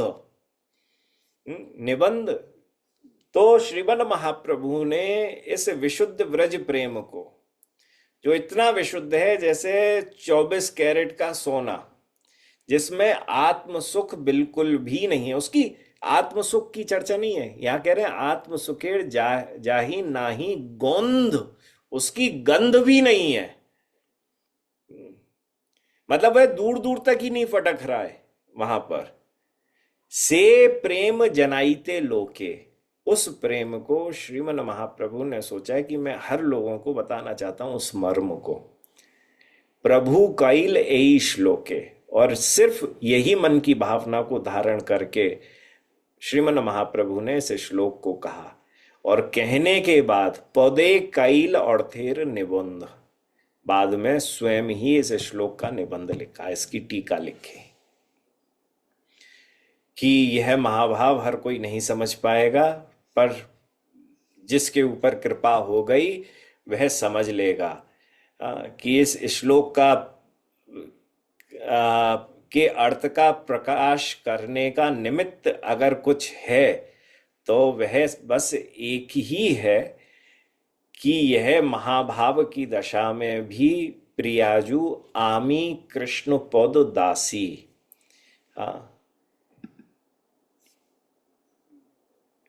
कृष्ण के सुख को ध्यान में रखकर कृष्ण के चरणों की दासी का अभिमान लेकर, दासी पद का अभिमान लेकर वह इस भाव से भगवान श्री कृष्ण की सेवा में रहती हैं। तो शिक्षाष्टक के कुछ श्लोक उपदेशात्मक श्लोक के तरह से लगते हैं। जैसे यह श्लोक भी एक प्रकार से उपदेशात्मक श्लोक जैसा लगता है, और यह नहीं समझ में आता कि यह शिक्षा कैसे है। श्रीमन महाप्रभु महाभाव के दर्शन करा रहे हैं, जिस मादनाख्या महाभाव की प्राप्ति जीव कर नहीं सकता है। तो श्रीमन महाप्रभु इस श्लोक के जरिए महाभाव के दर्शन करा ही क्यों रहे हैं? और ग्रंथ का नाम है शिक्षाष्टक, शिक्षा के 8 श्लोक, तो क्यों करा रहे हैं? क्यों यह शिक्षाष्टक का आखिरी बड़ा मुख्य श्लोक है? यह समझ लीजिए कि यह उपदेशात्मक शिक्षा नहीं है। ये बताया जा रहा है इस श्लोक के जरिए कि भक्ति की शुरुआत साधन भक्ति से होती है और उसकी अंतिम सीढ़ी किसी जीव के लिए प्रेम होती है। हाँ, ठीक उसी प्रकार से उस प्रेम की भी अंतिम सीढ़ी जो है वह मादनाख्या महाभाव है, जो प्रियाजू को ही एकमात्र प्राप्त है। तो भैया यह सब कुछ वह साधन भक्ति से लेकर फ्रॉम द वेरी फाउंडेशन, पहली ब्रिक लगाने से पहले उस भक्ति योग की, और अंतिम तक सिर्फ दो बातें मुख्य हैं। प्रथम, कृष्ण सुख। दूसरा, कृष्ण पद दासिता का अभिमान। जीवेर स्वरूप होए कृष्ण नित्य दास, नित्य कृष्ण दास। जीव का स्वरूप है कि वह नित्य ही, इटरनली कृष्ण का दास है। और दूसरा, अपने अंदर से भक्ति योग में तो आत्म सुख को निकालकर भगवान श्री कृष्ण को ही सुख प्रदान करने की क्रियाओं को, भजन को, साधन को करें। आत्म सुख नहीं आएगा। सो महाभाव का दर्शन कराते हुए भी, निबंध को लिखते हुए भी श्रीमन महाप्रभु जो शिक्षा दे रहे हैं वह यह मुख्य शिक्षा है। आत्म सुख कहीं पर भी नहीं है। और दासी का अभिमान, भगवान को सुख देना, यह उसका विशेष उद्देश्य है इस श्लोक का, कि भगवान को सुख ही जीवन की एकमात्र उपलब्धि होगी, इसके अलावा कुछ भी नहीं चाहिए। तो इसके बाद श्री कृष्णदास कविराज कहते हैं, प्रभुर शिक्षाष्टक श्लोक जई पौढ़े सुने, कृष्ण प्रेम भक्ति तार भोड़े दिने दिने। जो व्यक्ति श्रीमन महाप्रभु के शिक्षाष्टक के इन श्लोकों को पढ़ता है या सुनता है, उसकी श्री कृष्ण प्रेममयी भक्ति दिन प्रतिदिन वृद्धि करती जाती है, बढ़ती जाती है। सो श्रीमन महाप्रभु के चरणों में यही बारंबार प्रार्थना है कि श्रीमन महाप्रभु अपनी कृपा से हम सब जीवों के हृदयों से आत्म सुख को निकालकर कृष्ण सुख भर दें, और हमारे जीवन में यह जो शरीर का अभिमान लगा हुआ है वह गलित हो जाए और कृष्ण दास अभिमानी बनकर हम श्री प्रियाजू की मंजरी तत्व को प्राप्त कर लें। जय जय श्री राधे श्याम निताई गौर हरि हरि बोल। आज के सत्र से संबंधित कोई प्रश्न हो तो भैया पूछ लो। वैसे तो बहुत प्रयास करा है उस मादनाख्या महाभाव को समझाने का श्रीमन महाप्रभु की कृपा से।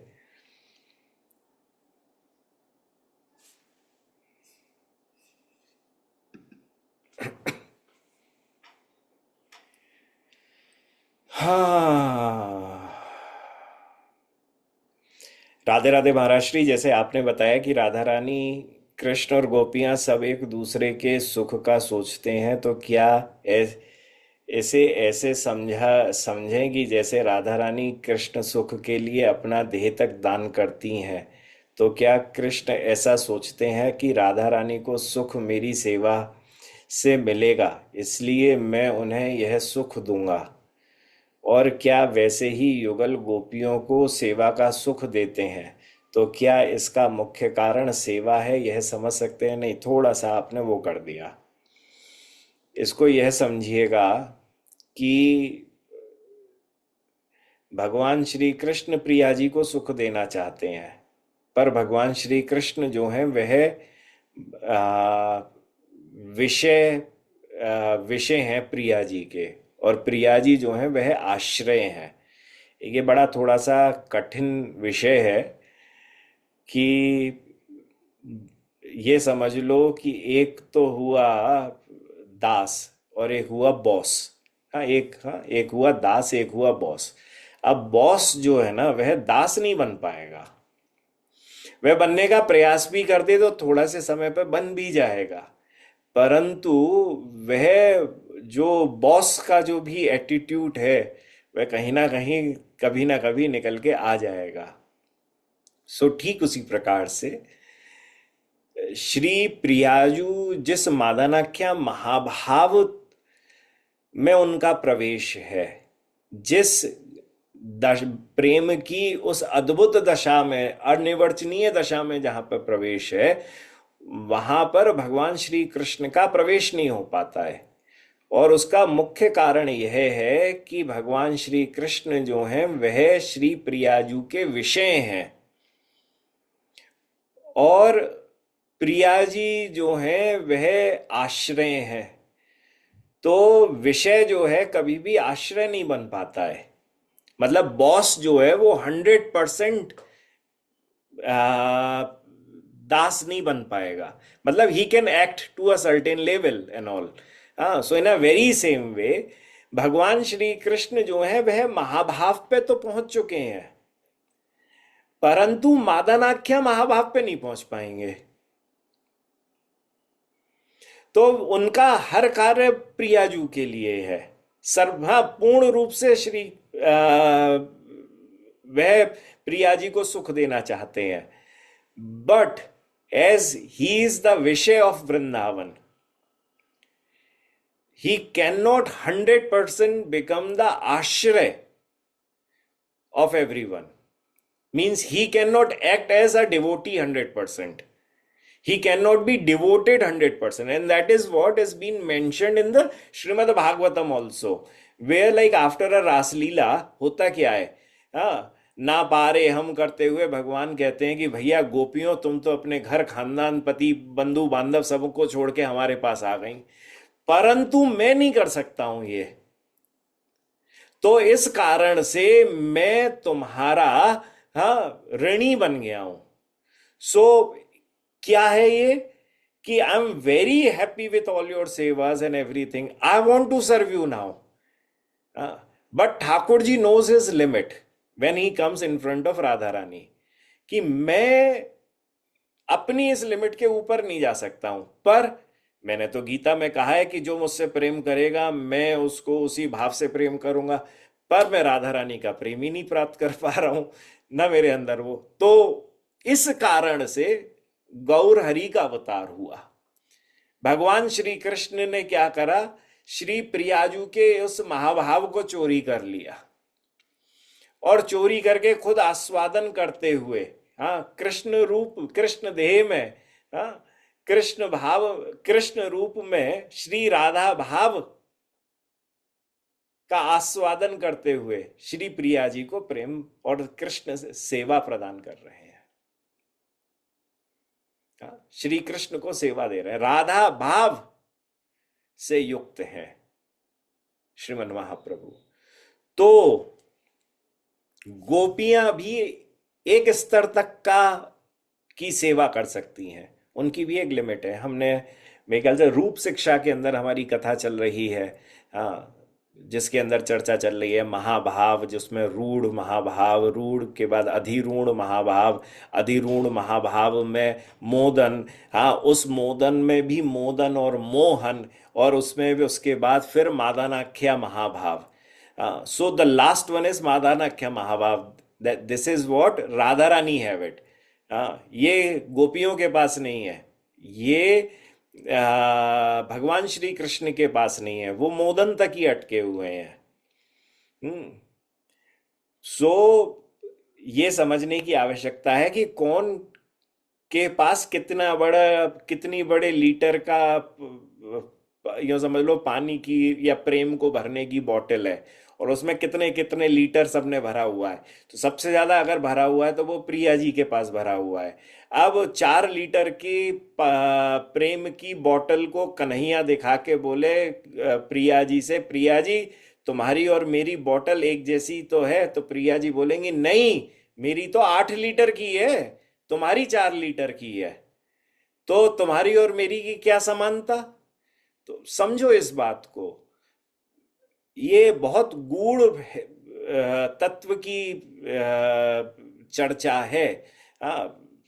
समझ में आ भी सकती है, समझ में नहीं भी आ सकती है, जीवन लग जाएगा समझने में भी।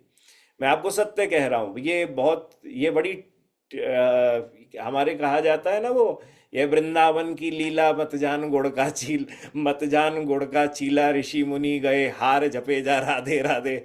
ये वो प्रेम की उन तत्वों की, उन पराकाष्ठाओं की, उन दशाओं के ऊपर चर्चा है जिसमें अलग अलग गोपियां, अलग अलग, हाँ, नायिकाएं, हाँ, श्री प्रियाजू प्रियतम आदि विराजित हैं। पहले उन अवस्थाओं को समझने की आवश्यकता है।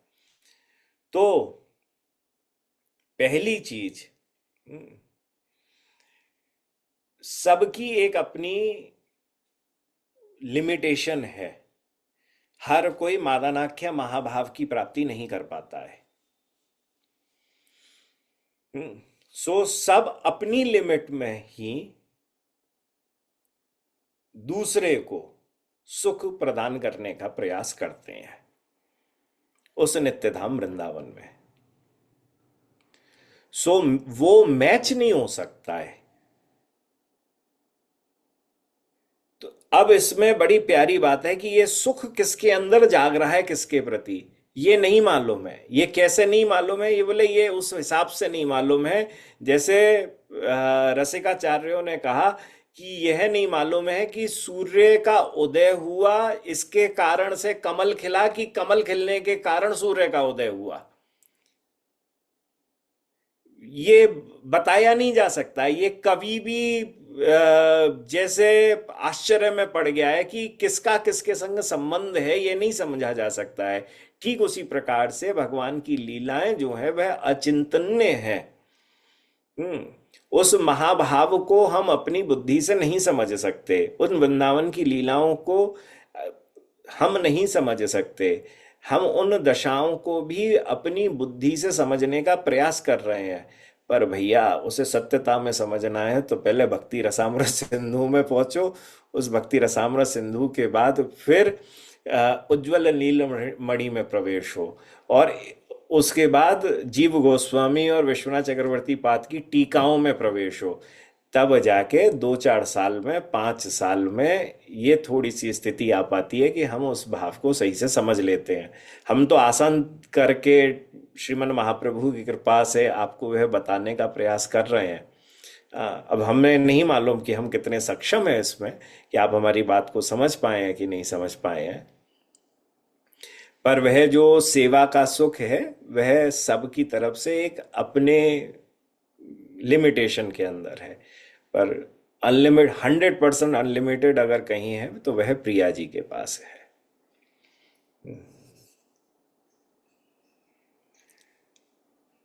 गुरुदेव श्री प्रणाम। अभिमान ना आए इसका प्रयास कैसे करें? बारंबार एक ही जप करो।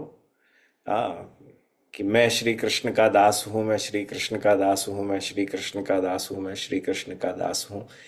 किसी दिन तो यह चित्त के अंदर बस जाएगा कि मैं श्री कृष्ण का दास हूं। दूसरा इसका चिंतन है, ये भक्ति योग की परंपरा है कि गुरु दीक्षा जब प्राप्त करी तो गुरु दीक्षा प्राप्त करने पर गुरु ने आपको एक नाम दिया। गुरु ने जो आपको नाम दिया ना, उसका चिंतन ज्यादा से ज्यादा होगा। क्यों? क्योंकि वह भगवान से कनेक्टेड है। वो आपको याद दिला रहा है कि आप भगवान के दास हो। जैसे ही आप अपने नाम का ध्यान करोगे तो शरीर और संबंधों का ध्यान हो जाएगा। जैसे ही, परंतु जब आप बारंबार अपने दीक्षा में दिए हुए, हाँ, गुरु प्रदत्त उस नाम को याद करोगे तो आपको हमेशा ध्यान और भान आएगा कि आप श्री कृष्ण के दास हो।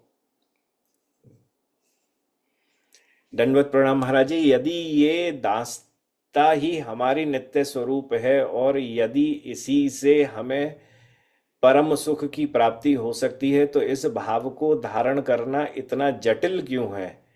हम क्यों बार बार इस दासता के भाव से भटक जाते हैं? संसार के क्षणिक सुख कैसे जिससे भटकाता, क्या भटका देता है, उससे परम सुख कैसे समझें, कैसे उसे सर्वोपरि रखें? भैया ये तो ज्यादा से ज्यादा सही संग करके आएगा।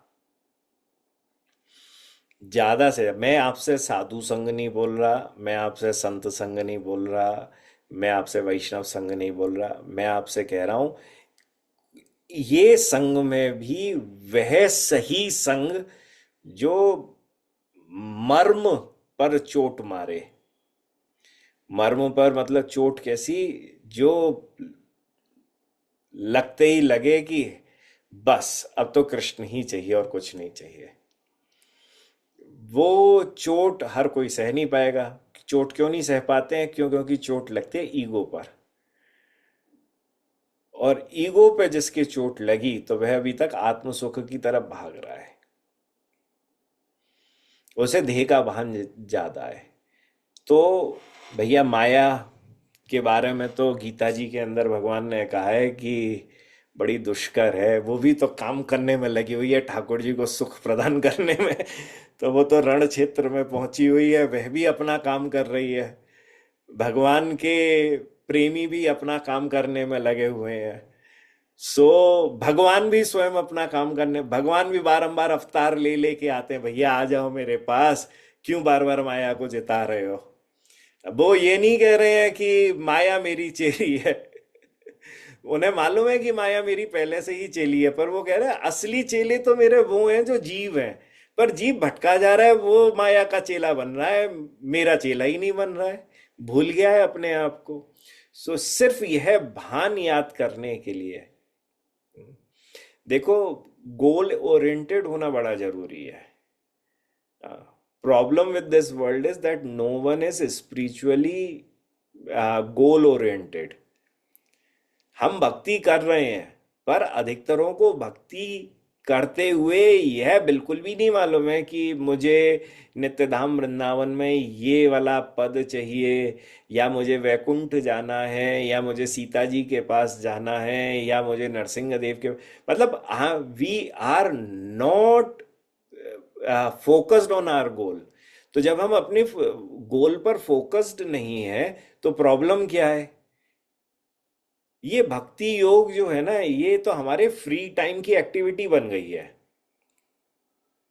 और जो फ्री टाइम की एक्टिविटी बन जाती है, that is a time pass thing in a way, that is not a serious thing. हाँ, sometimes as like a free time pass stuff, let's say like बचपन में वीडियो गेम खेलते हैं, वो टाइम पास होता है, गर्मी की छुट्टी में टाइम पास होता था वीडियो गेम, पर हम उसका एडिक्ट बन जाते थे। हाँ ला, अरे अब तो हमें बस वीडियो गेम ही खेलना है, वीडियो गेम ही खेलना है, 5 घंटे वीडियो गेम खेलना है, 6 घंटे वीडियो गेम खेलना है। पर वो एडिक्शन गोल ओरिएंटेड नहीं हो पा रहा है, that's not coming into a main stream.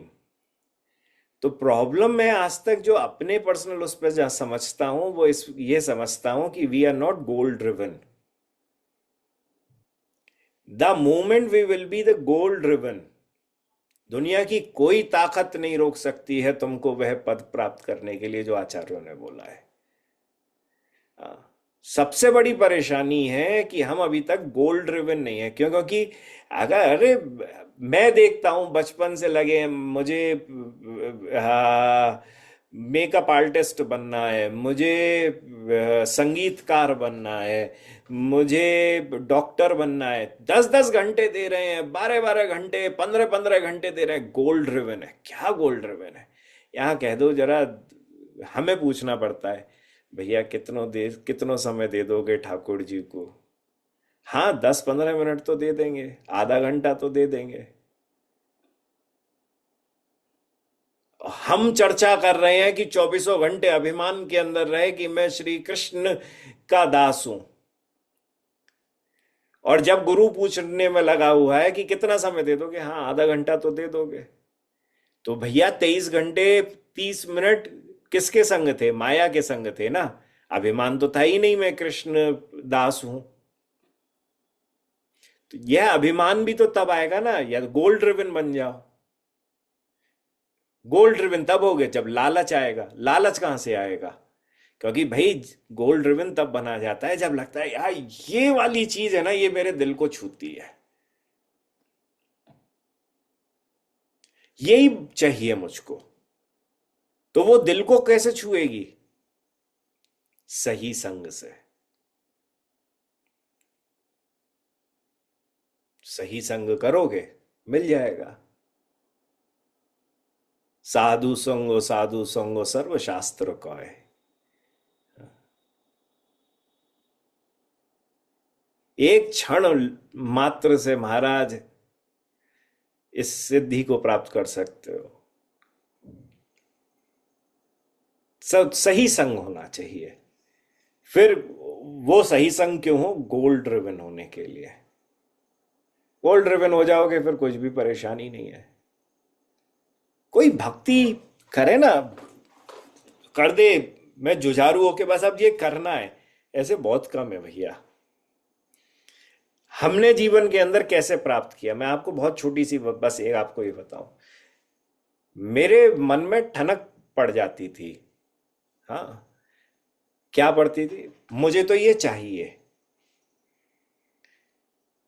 अब इसके लिए मुझे कुछ करना पड़े, मैं करने को तैयार हूं, पर मुझे तो यही चाहिए। साधुओं का संग ऐसा मिल गया, गुरुओं की ऐसी कृपा प्राप्त हो गई, मुझे यह करना है। अब इसके लिए किसी ने कहा 20 घंटे बैठना है, जी मैं 20 घंटे बैठूंगा, पर चाहिए तो मुझे यही। सो हमारे संग क्या था कि हम ने अपने गोल को कभी बदला नहीं। पहली चीज कि आज हमें ये चाहिए, कल हमें वो चाहिए, परसों हमें वो चाहिए, कभी नहीं बदला गोल को हमने एक, क्योंकि स्पिरिचुअल गोल नहीं बदलता है।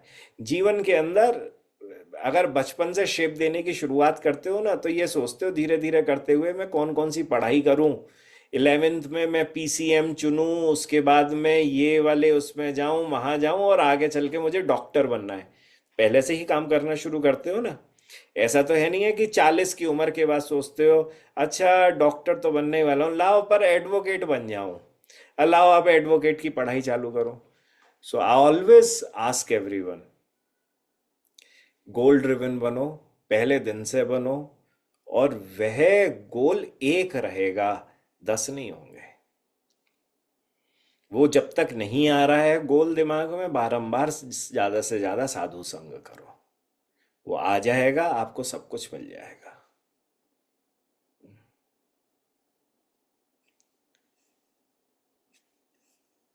नेक्स्ट, इस मेटेरियल वर्ल्ड में बहुत सारे अलॉइड पर्सन जो ठाकुर जी एंड श्री राधा रानी का पायस प्रेम भाव को नहीं समझ पाते और तरह तरह की टिप्पणियां करते हैं। उस समय हम क्या करें? एज हमको तो महाभाव आपके द्वारा समझाया गया, वहां चुप रहें या उनको समझाने का प्रयास करें? समझाने को प्रयास उसको करो जाए जो समझनो चाहे। जो ऐसे वाक विवादों में लगा हुआ होता है वहां तो भैया दो चीजें हैं। पुरानी परंपराओं में तो ये होता था कि उसकी जीभ काट के बाहर निकाल लो। हाँ, जो मेरे ठाकुर के बारे में कहे तो दास तो ये है कि बस उसकी जीभ काट दे। पर सत्य उसके संग संग यह भी है, और इसी की मर्यादा रखनी चाहिए, वहां दंडवत करके उस स्थान को छोड़ के चला जाए। दो कारणों से। पहला कारण तो यह है कि वो जिस व्यक्ति ने कुछ ऐसा बोला है, उसकी अगर कोई भी बात मेरे हृदय में घर कर गई तो वो क्या पता शंका उत्पन्न ना कर दे, और अगर शंका उत्पन्न हो गई तो मेरे विश्वास में कमी हो जाएगी। और दूसरा, ऐसे अपवित्र लोगों का संग करने का निषेध गीता आदि हर शास्त्र करते हैं। तो लोग टिप्पणी कर रहे हैं, करने दो भैया, हमें क्या कहना, हमें क्या करना। भगवान के समय शिशुपाल भी टिप्पणी करता था, पर रहता दुर्योधन के संग था ना, गोपियों के संग थोड़ी रहता था। तो जो जहाँ जिसकी जैसी भावना है, वो वहां पे वैसी टिप्पणी कर रहा है, बहुत अच्छा है, करने दीजिए। हम हमें उन्हें चेंज नहीं करना। चेंज किसको करना है? पहले ये देख लेना है कि यह व्यक्ति सुनने और समझने लायक है भी है कि नहीं है। अगर यह सुनने और समझने लायक नहीं है तो दंडोत है। अगर सुनने समझने लायक है तो कितना है उतना ही मैं इसको बताऊं, ज्यादा नहीं बताऊं, नहीं तो लड़ाई हो जाएगी। हम्म। गुरुदेव प्रणाम, मंजरी भाव की उपासना कैसे करें, साधक को कृपया बताएं। हाँ बिल्कुल, मैं अगले बार से एक कोर्स चालू करूंगा, ऑनलाइन कोर्स, जिस पे यह बताऊंगा कि साधक को जूम पर कैसे उपासना, मंजरी भाव की उपासना करनी है। भैया ऐसा मजाक मत करो, ऐसे गंभीर प्रश्नों को और गंभीर साधनाओं को, हाँ, जो वृंदावनीय उपासकों की एकमात्र धन है, उसको आप इस प्रकार से प्रश्न के जरिए पूछ रहे हो, हमें अच्छा नहीं लग रहा है। और इस साधना को ऐसे बताया भी नहीं जाता है, और आप अपने को साधक कह रहे हो। तो साधक का अर्थ वह है जो साध लेता है, और जो साधता कौन है? जो समझ जाता है। और अगर आप अभी तक समझे नहीं हो, तो आप, तो फिर आप साध नहीं पा रहे हो, तो आप साध नहीं पा रहे हो, तो आप साधक नहीं कहला सकते हो। तो साधना जो है, वह उस वह गुरु के चरणों पर बैठकर गुरु आपको, आप कितनी पात्रता रखते हो उस अनुसार बताएगा, और नहीं भी बताएगा। क्यों? क्योंकि वह आपके अधिकार और आपकी पात्रता का निश्चय करेगा। उसे लगेगा कि आप नहीं समझ सकते हो, तो आपसे कहेगा अभी भजन करो। और उन्हें लगेगा कि आप अभी इतन सिर्फ नर्सरी तक की साधना की बात समझ पाओगे, तो आपको बस वह उतना ही बताएगा, उससे ज्यादा नहीं बताएगा। अगला प्रश्न है, जय राधारमन लाल, आप श्री के चरणों में दास का कोटि कोटि दंडवत प्रणाम। आप श्री की प्रेम करुणा से दास को आखिरी महाप्रभु जी के शिक्षाष्टम का वास्तविक अर्थ पता चला। गौर कृपा से दास थोड़ा बहुत जितना भी समझ पाया है, उसके लिए आप श्री को बहुत बहुत धन्यवाद। हम फिर से आपकी वीडियो को सुनेंगे और महाप्रभु के शिक्षाष्टकम को समझने का पूरा प्रयास करेंगे। बहुत सुंदर। हमें प्रसन्नता है कि हम कुछ ठाकुर जी के चरणों में ऐसी सेवा कर पाए। हाँ, यह आपने बहुत सत्य बात कही, और यह मैं सबसे भी कहना चाहूँगा। वो कहते हैं ना कि निरंतर कथा को सुनो, और मैं तो आपसे प्रथम दिन से इस बात को कह रहा हूँ कि यह जो कथा हो रही है, इन कथा के मुख्य जो जो वस्तु, जो जो अंग आपको समझ में आ रहे हैं, उनको नोटबुक में लिखो, बारंबार समझो। क्योंकि ये कथा सबके सामने करने वाली कथाएं नहीं है। ये मैं भागवत की व्यास गद्दी पर बैठ के कथा करूंगा ना, कोई नहीं समझ पाएगा। आ, ये बड़ी फिलॉसफिकल कथाएं हैं। इनको बारंबार इनका आस्वादन करो, इससे हमारी भक्ति और प्रबल बनेगी, हमारी साधना और बढ़िया बनेगी।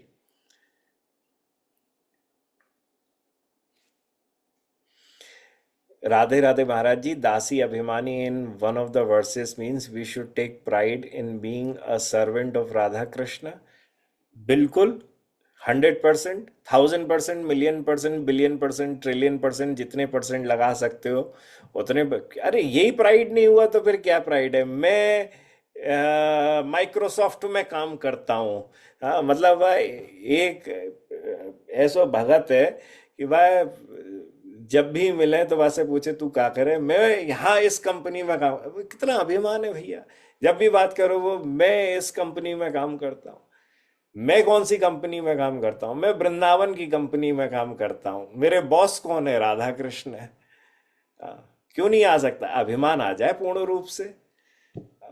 सो यह अभिमान तो प्रथम दिन से चाहिए, प्रथम हाँ दशा से साधना में आना चाहिए। तभी तो हनुमान हमेशा कौशलेंद्र से दासोहम। हाँ, मैं अगर कुछ हूं तो वह एकमात्र अपने श्री राम का दास हूं। तो यह आवे, ठन क्या ठसक रहे वे।